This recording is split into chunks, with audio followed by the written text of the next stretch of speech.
anyone going to come here? There was someone due to come, but they missed the lockdown, so I doubt they will come. But What are they going to film? yeah, Everything's open. Leaders are doing it. they might just do like a shot. They had all day to do that.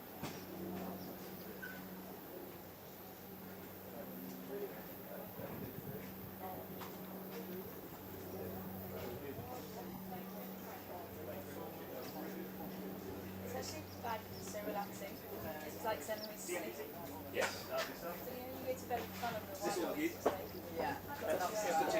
Just the two of us. this is it. Shall we? We went the White Rabbit. Oh, you went in? Oh, that's so cute how it like folds away. It's actually pretty.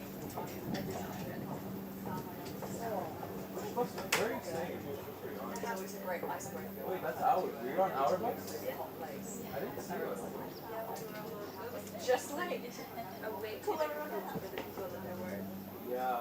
I was like near the Oh, okay. but Obviously. Oh, I didn't know. I would have told you to come. I was tired. I just ordered. Déjà vu. Lovely. They're gonna have a new season. They're filming. I came so late today. I just started watching it on Monday. Yeah, the music. what were you meant to be doing today, John?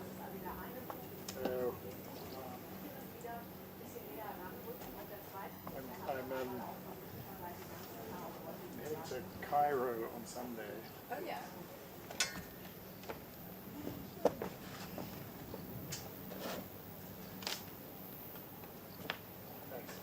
Is that the Gaza related thing? Yeah.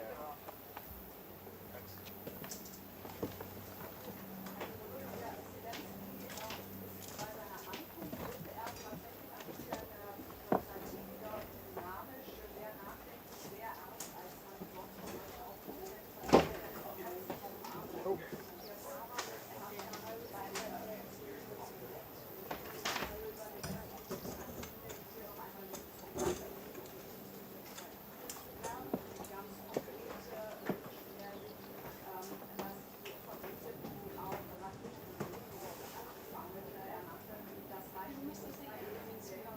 Sorry?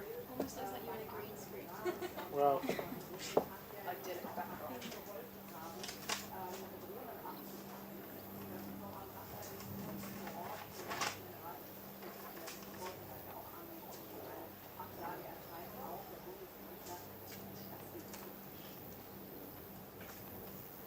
yeah, hi Evan, yeah, all good.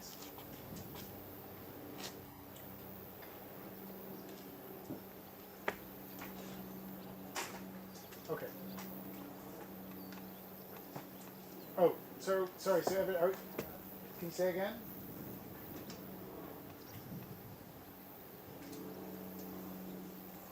Yeah.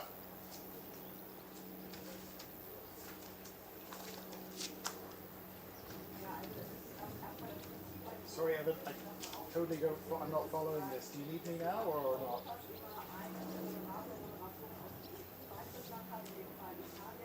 Okay. I see. Okay.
Expecting a press conference around 5. Yeah.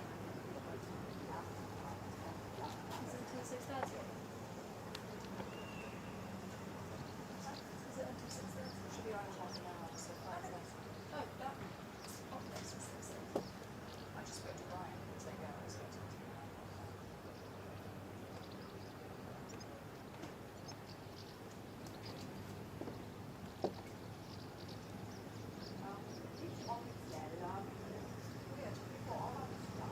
It does say something. I just spoke to him.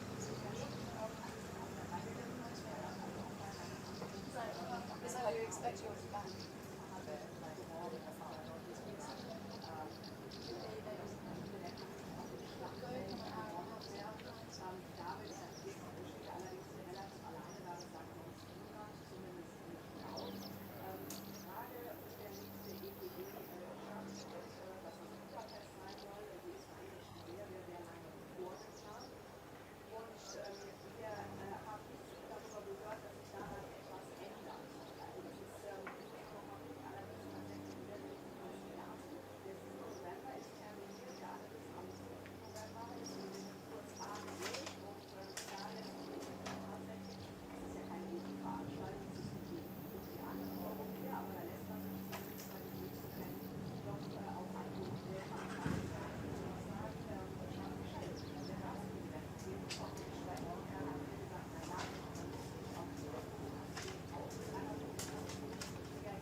Hi, Jane. Well, we are hearing that there may be an announcement on migration, some sort of a migration agreement, potentially with the European Union.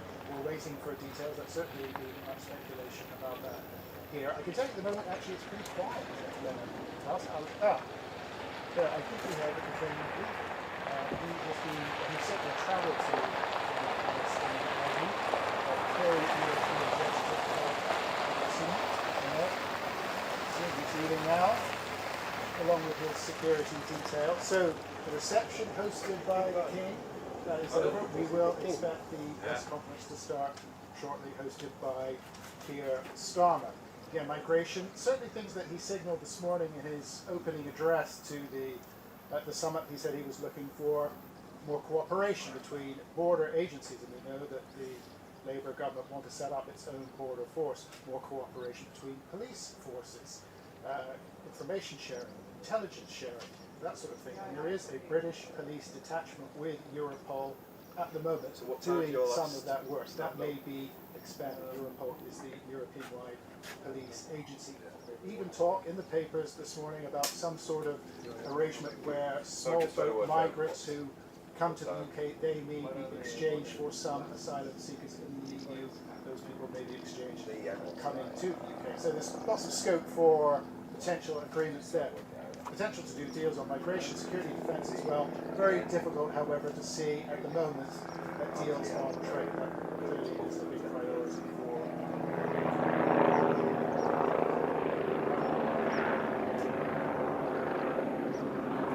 Jane, I did, and I believe that he saw me waving to him, but he sped off. So yeah, nothing there to report.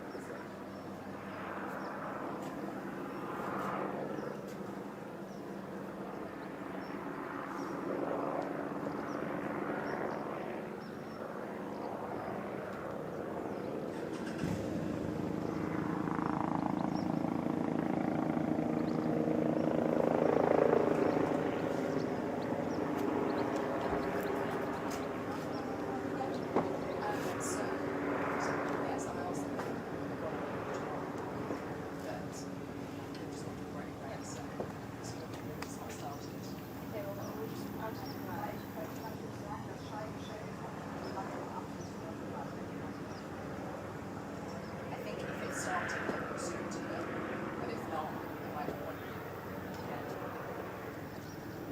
was great. That was great. Wait, I that's love totally that. instinctual. I love it.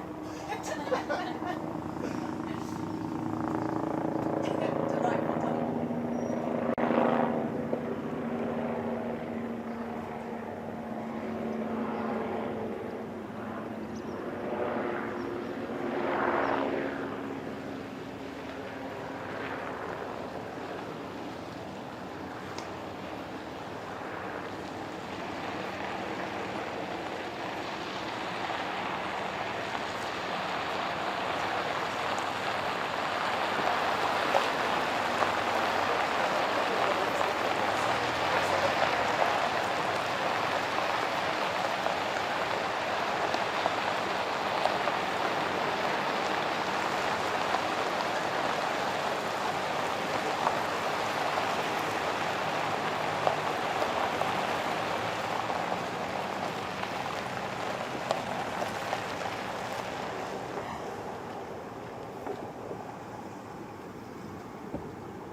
Yeah, second, yeah. Yeah.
Days like this would be very fun if we weren't really absolutely. I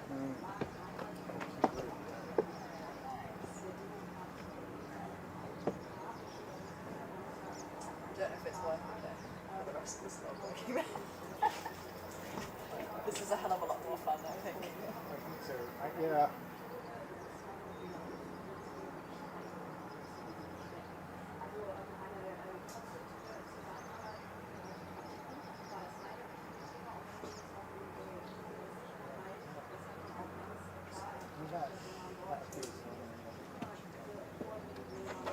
For us, yeah. Okay. Yeah.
Hi, Matt. Well, it's a very interesting summit, this, the European Political Community, brainchild of Emmanuel Macron, began in 2022 after the Russians invaded Ukraine. It's supposed to be a sort of informal get-together of the neighbours to give them plenty of chances, opportunities for informal dialogue, communication, bilateral discussions, yes, but also meeting on the sidelines.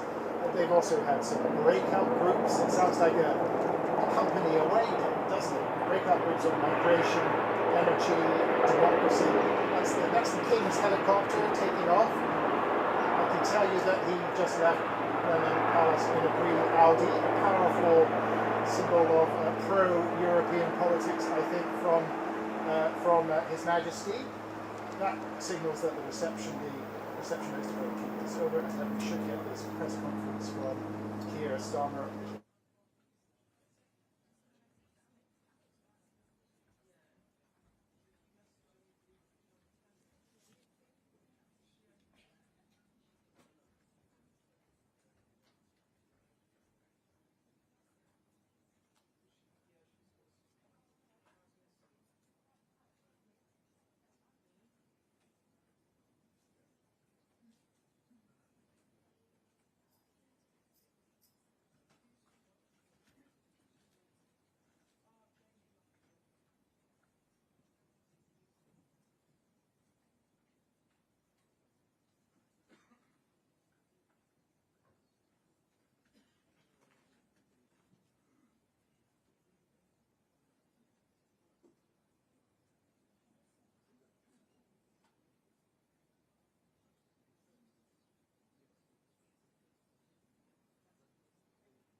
keeping my eyeliner ready.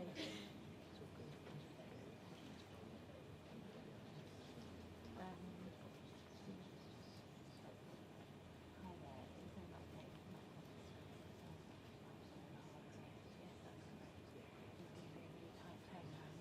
I'm going to do translation, headsets around, and then they're going to go for it. Is she on your phones? Who's that? No, she's not. But I can pass it on to Anna in a sec as soon as I'm talking to him at the end of the Sorry, yes, yeah. So what, just to let Amelia know that yes, it will be a quick turnaround. Yes, sure.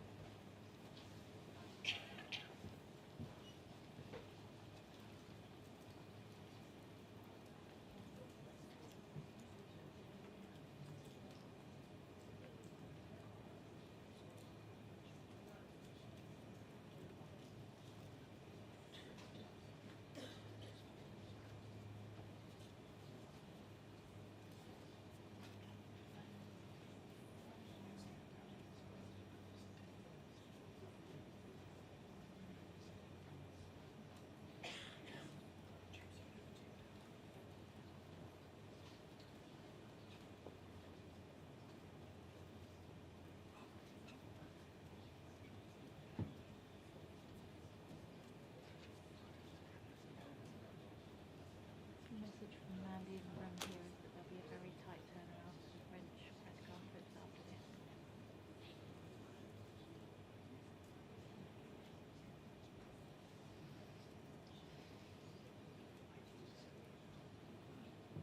Anna, could you let Amelia know that, please?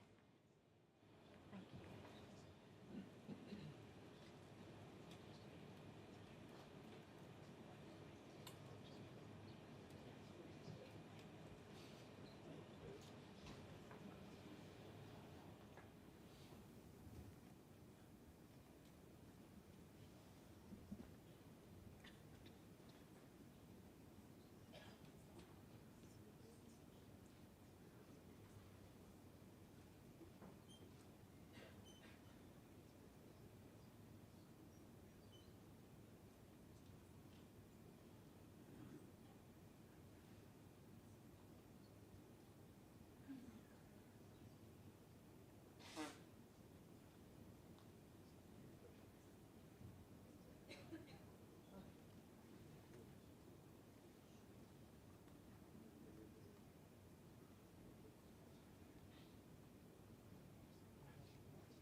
Oh, that's what it is.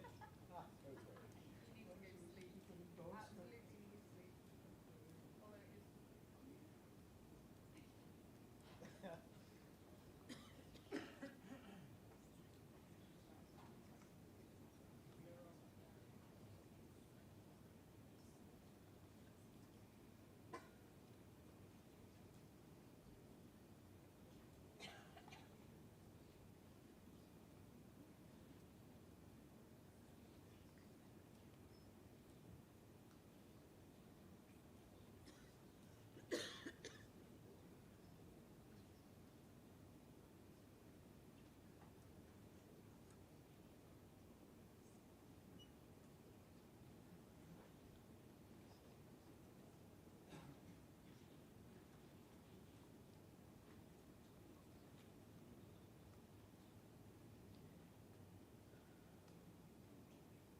Good evening. Thank you all very much for being here. We've had a very successful and productive summit, I'm pleased to report, bringing together 46 European leaders, including President Zelensky, who addressed the plenary this morning, as I think you know. We discussed once again our commitment to stand with Ukraine, a very important commitment made again today, including supporting their energy needs ahead of winter, so getting ahead of this winter, and cracking down on the ships that are helping Russia to evade sanctions. Now, we need to be clear, Ukraine is fighting not just for the Ukrainian people, though of course it is, but for the European people, for freedom, democracy and the rule of law. And our security, therefore, starts in Ukraine.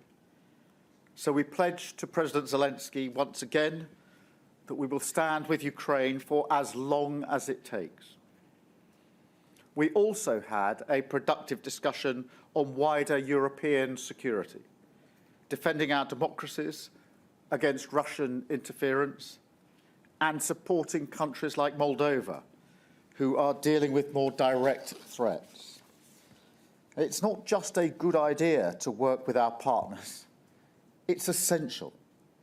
And I said on the steps of Downing Street that I would govern for the whole country, including those who didn't vote for us.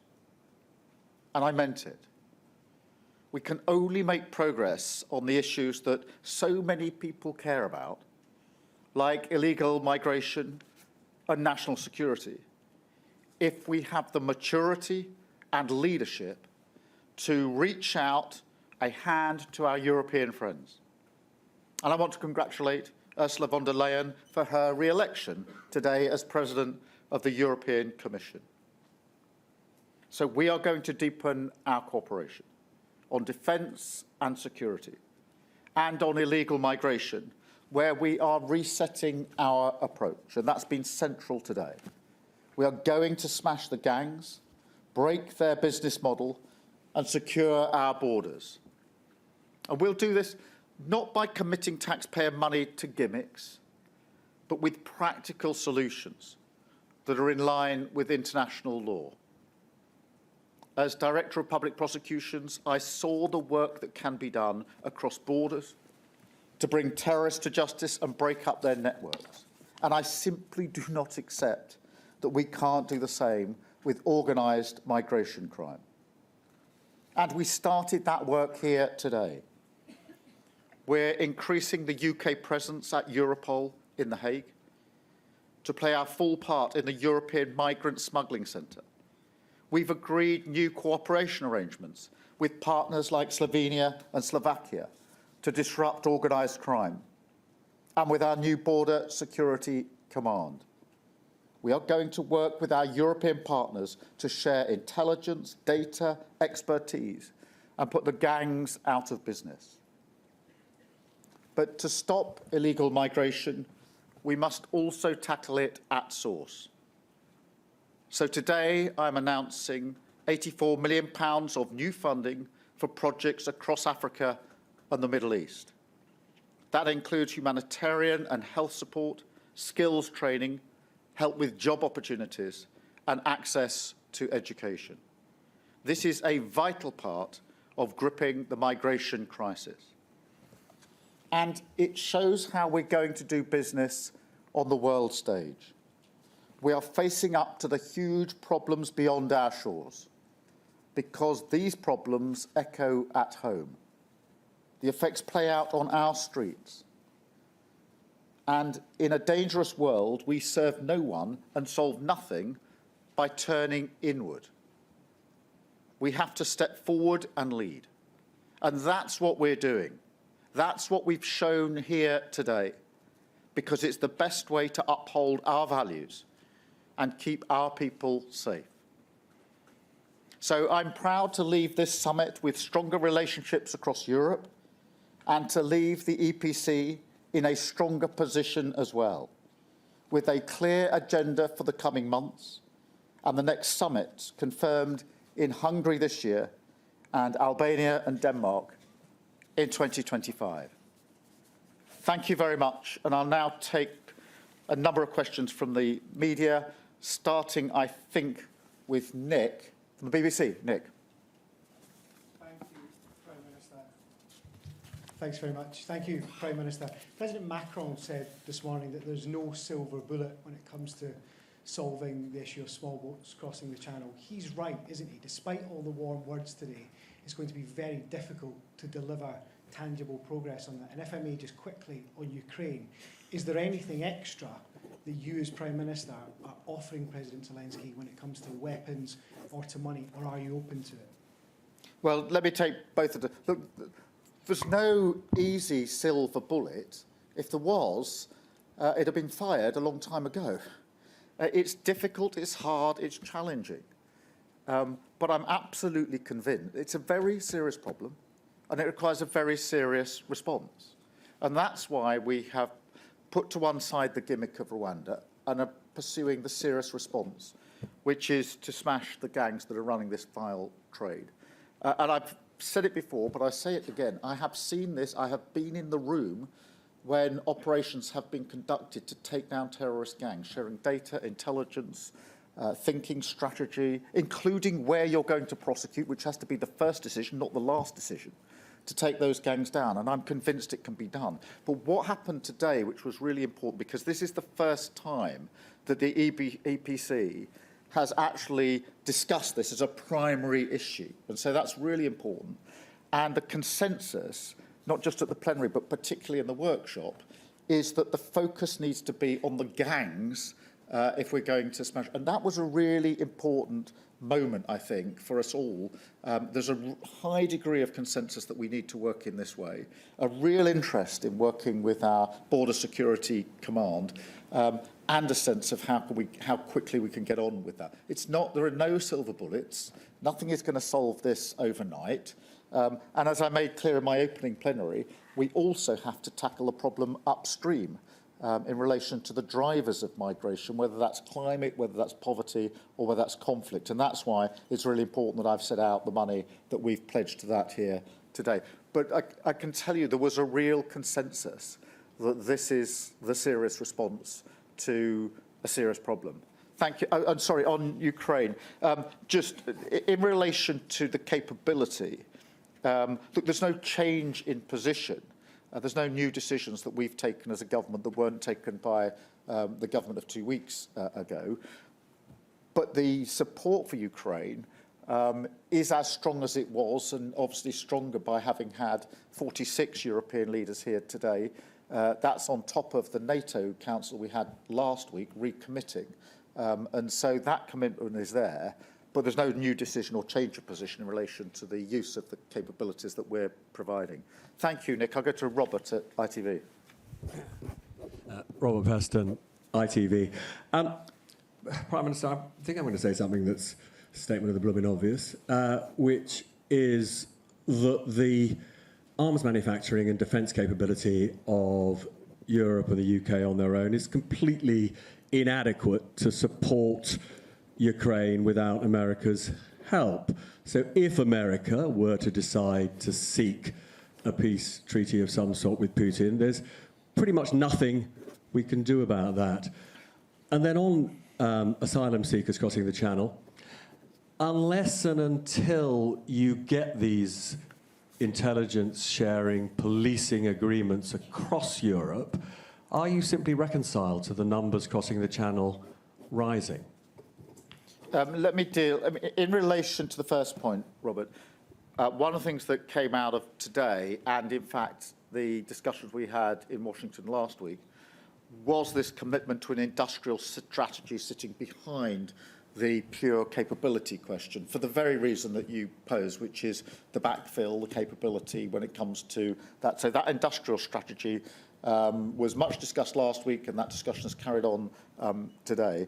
I'm not going to preempt what may or may not happen later this year in relation to the election in America, but I can't underscore enough the shared commitment here today at the EPC, hosted by us, the UK, and I'm really proud of the role that we've played in relation to Ukraine. It has been a leading role, and that is credit to the last government, which we united with on this and have continued that work. But I'm not going to preempt what may happen in the elections later this year, other than to say that industrial strategy, I think, is a very important component of the package that we need to put together. In relation to what's happening in relation to the Channel, no, I'm not resigned to anything. The work that we can do starts straight away. We've started on the command, but there's other things we can do, sharing our intelligence and data. That's why we've put more resource into Europol already. When I was leader of the opposition, went to The Hague to have discussions with Europol to get ahead of this, essentially to say what can we do early on to increase capacity to work in a different way with Europol. And of course, we need to get on with the measures that we can do here in this country.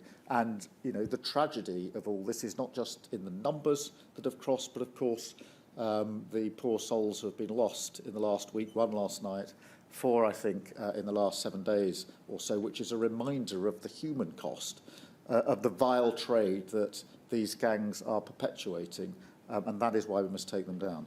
Thank you, Robert. Beth. Thank you, Prime Minister. Beth Rigby, Sky News.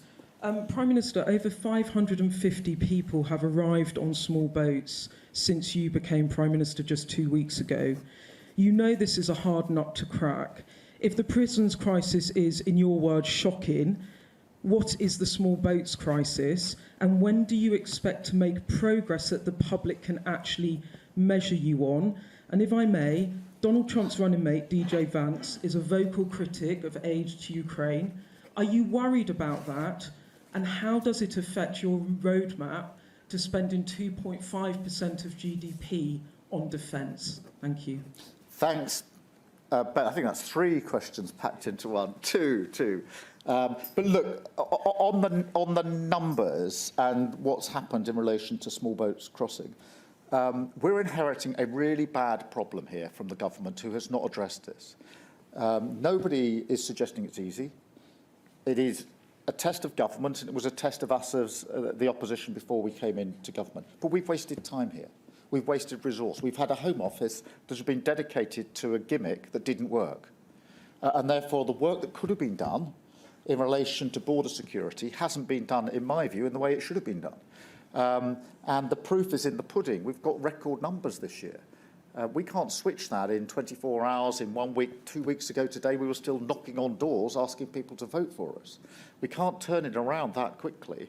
But the frustration that I have in relation to prisons is across this as well, because so much time and effort has been spent on Rwanda, a scheme which, in my view, was never going to work, and the proof is that it hasn't worked, when the serious answers have been left unaddressed, which is why I'm pleased now that we're getting on at speed. I'm really pleased that the Home Secretary made an announcement in relation to the Border Security Command so quickly, and here we are, 2 weeks, 14 days after we were knocking on doors, hosting the EPC, where the focus is on how we work together with our colleagues across Europe to do the coordinated work that we need to do. So I'm pleased that we're making up ground. We will continue to do it at pace, but we've been left in a really difficult position yet again by this government, which has, it's been a dereliction of duty, because border control is about our national security.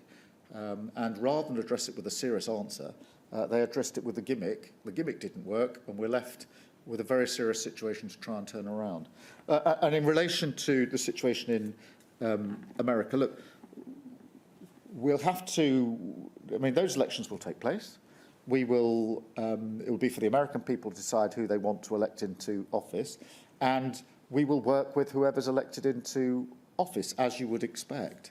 That is what I mean about sort of maturity and leadership, not just within Europe, but more widely, and of course with the US.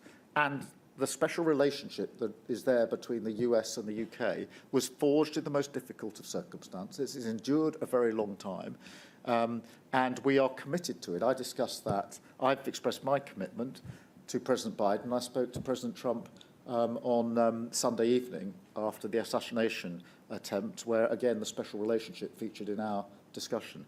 Thank you, Beth. I've got Kieran, I think, from The Guardian. Kieran. Thank you. Kieran Stacey from The Guardian. You spoke today to the Albanian Prime Minister about their deal with Italy to process asylum claims on Italy's behalf. Could such an offshore processing deal work for the UK? Well, I've always said I'll look at what works, but the focus today has predominantly been about the work we need to do on taking down the gangs. And obviously, Albania and Italy co-chaired the working group on migration today.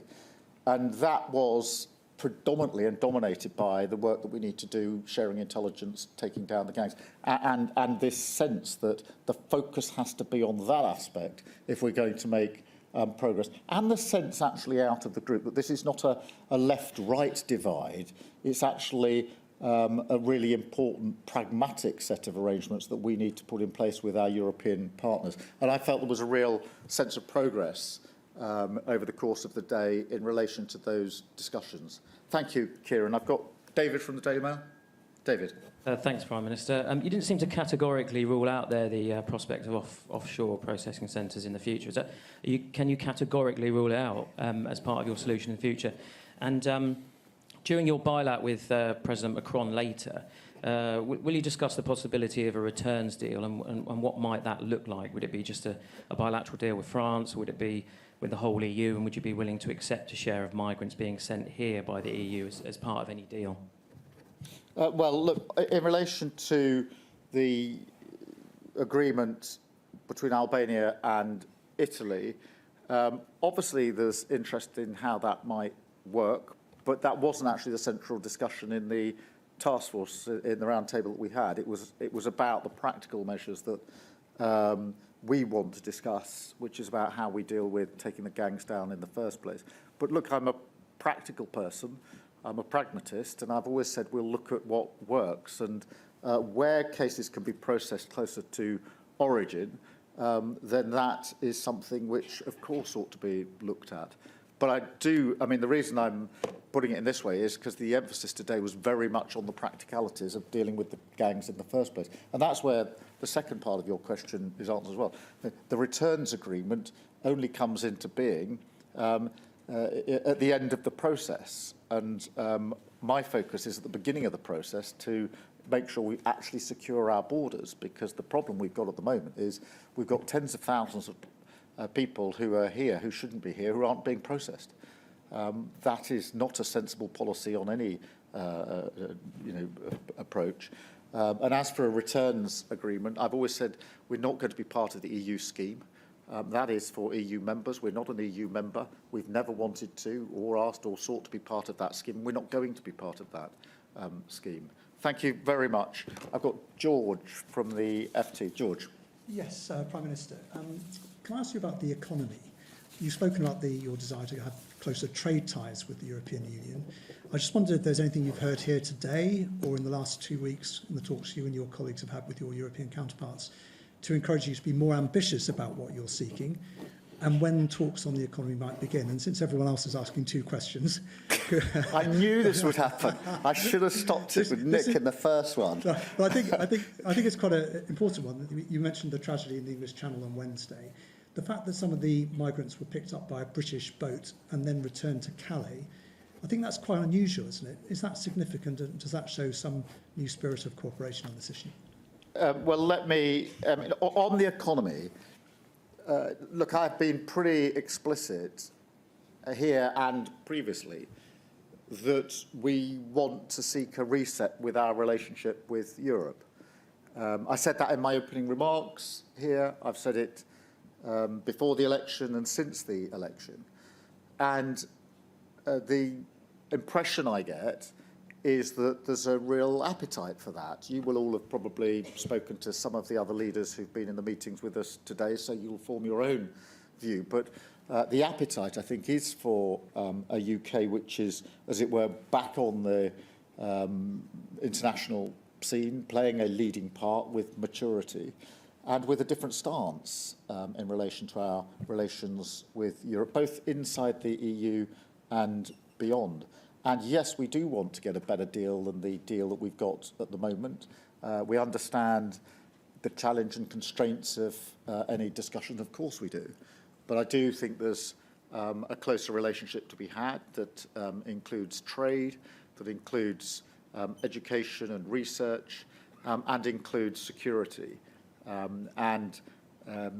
You know, that is partly what we mean by the reset. I think that's understood by our partners and colleagues here. And my strong impression is that we've been able to make some real progress today. But as I say, you've interviewed some of them on the way out. I haven't, so you'll have formed your own view in relation to that. On the question of the operation that you referred to, yes, it is. That was an operation that took people back to France. That's really an operational decision for those that are carrying out the exercise, and I think is done on a sort of operation by operation basis. There's no change of policy in relation to that. Thank you, George. I've got Madeleine from De Welt, I think. Hi. Yeah. Thank you, Prime Minister. Madolina Rutkowski, Die Welt. Europe is talking about building a stronger security architecture, and the UK wants to play a bigger role in that. What would that mean for the UK's nuclear deterrent? A German government official suggested that the UK could contribute to a European nuclear shield in case NATO skeptic Donald Trump gets elected. Is that something you would consider? Well, thank you for raising that. I mean, the first thing I should say is that we are committed to the nuclear deterrent, and I've been very clear that that includes all of the necessary upgrades that are there to keep the capability in place. That was something I was able to make clear in NATO last week in Washington and touched on occasion today.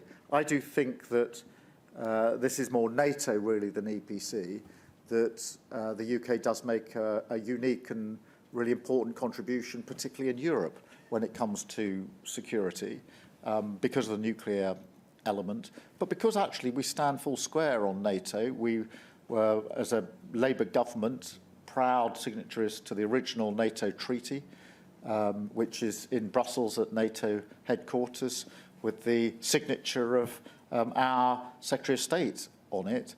And we are as committed today. It's an unshakable commitment to NATO. My own personal assessment is that NATO is as important, if not more important today, than it's been for many years. And so that's where we stand on that question. Thank you. I've got Oliver from the Times. Oliver. Thank you, Prime Minister. Just following up on Beth's question, both Donald Trump and J.D. Vance have been very clear and expressed extreme scepticism about continued American support for Ukraine. Without preempting the election result, what is your message to them from this summit? And also, if I may, 2 weeks ago you were in Camden casting your vote in the general election. Now you're hosting world leaders at Blenheim. That's been a bit of a whirlwind. On a human level, how strange has it been? Look, I'm not going to preempt what may happen, but look, the stance we take is important. The stance that we took in Washington at the NATO conference mattered because it was intended to show, to Russia in particular, the resolve last week of the NATO countries, a bigger NATO, a stronger NATO, a NATO with increased resolve to stand up to Russian aggression. That was then repeated today. That matters as a signal, as a stance. And what we're able to do both last week and this week is to make clear that is in relation to Russian aggression, in relation to Ukraine, of course, but also Russian aggression in other forms that pretty well all of the countries represented here have experienced in relation to misinformation, cyber, you name it, and Moldova, of course. So it's very, very important that stance is seen not just as a reflection of current mood, which it is, but also as a signal to Russia of our resolve. Look, in relation to the situation, Camden is a fine place, and I was very proud to cast my vote in Camden. But look, we've worked really hard to get into a position to win an election. We've spent 14 years in opposition arguing about what ought to happen, what must happen. Now we get the chance to actually deliver for the country. I hope that in the last 2 weeks I've been able to at least give the sense of how we intend to go about that task as a task of service, a government of service, serving those that voted for us and those that didn't vote for us, and a government that says it's country first, party second, and therefore no more gimmicks, no more party policy sort of masquerading as a serious answer to a question, but driven by service. And to reset on the international stage alongside that, so the national, the sense of a government of service, but then the international stage as well to cement some of the relationships which we've been building in opposition. Many of the meetings I've had today were not meetings for the first time, but they are take on a different character. That's something that I came into politics to do. I came into politics late in life. I didn't come in to sit on the opposition benches, voting and losing every night. I've tried that, didn't like it very much. It is much better to be able to deliver on the change that I think is desperately needed across our country. Thank you very much. Antonella.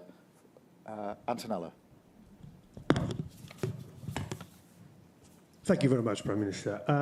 Your predecessor, Rishi Sunak, built up a special relationship with Italian Prime Minister Giorgia Meloni. Are you going to have the same very close and friendly relations with her, and why? And secondly, if I may, as he was here, what do you think of the appeasing behavior of Hungarian Prime Minister Viktor Orban towards Russia?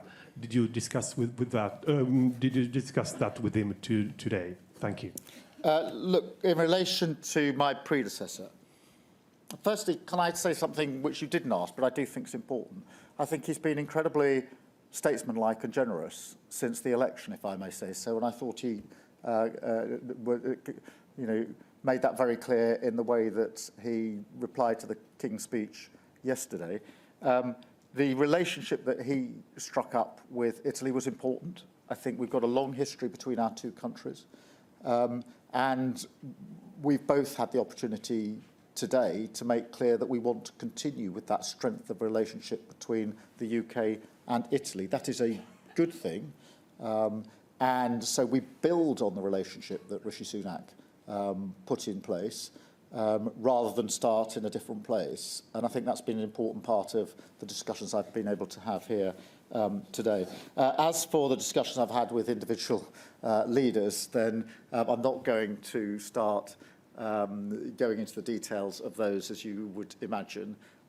Part of the purpose of these meetings is to have the opportunity to discuss issues of mutual concern with leaders of, in this case, 46 European countries or entities.